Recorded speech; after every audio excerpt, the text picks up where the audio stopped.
తమిళనాట ధనుష్ నయనతార వివాదం కొనసాగుతున్న వేళ నటి పూనం కౌర్ ట్వీట్స్ హాట్ టాపిక్గా మారుతున్నాయి.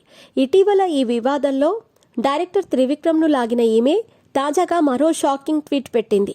అందులో తనతో పాటు ఓ సోషియో ఫాంటసీ సినిమాలో నటించిన హీరోయిన్ను ఓ స్టార్ హీరో వేధిస్తున్నాడంటూ పేర్కొంది. ఆ హీరోయిన్ కొన్ని సినిమాలు మాత్రమే చేసి అకస్మాత్తుగా ఇండస్ట్రీని విడిచిపెట్టింది.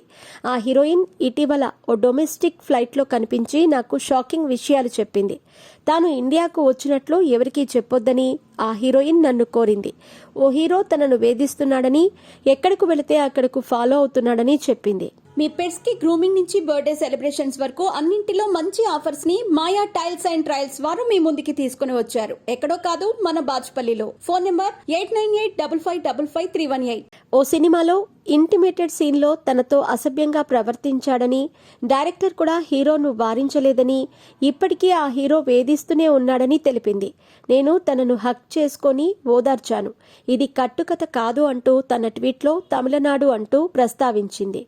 దీంతో ఆ హీరోయిన్, హీరో ఎవరన్న దానిపై నెటిజన్లు ఆరా తీస్తున్నారు. ఈ క్రమంలోనే ఆమె హీరోయిన్ రిచా గంగోపాధ్యాయ్ కావచ్చంటూ పలువురు నెటిజన్లు కామెంట్లు చేస్తూ ఉండగా, హీరో ఎవరన్న దానిపై ఆసక్తికరంగా నెలకొంది. మరి దీనిపై పూనం కౌర్ ముందు ఏమైనా క్లారిటీ ఇస్తుందేమో చూడాలి.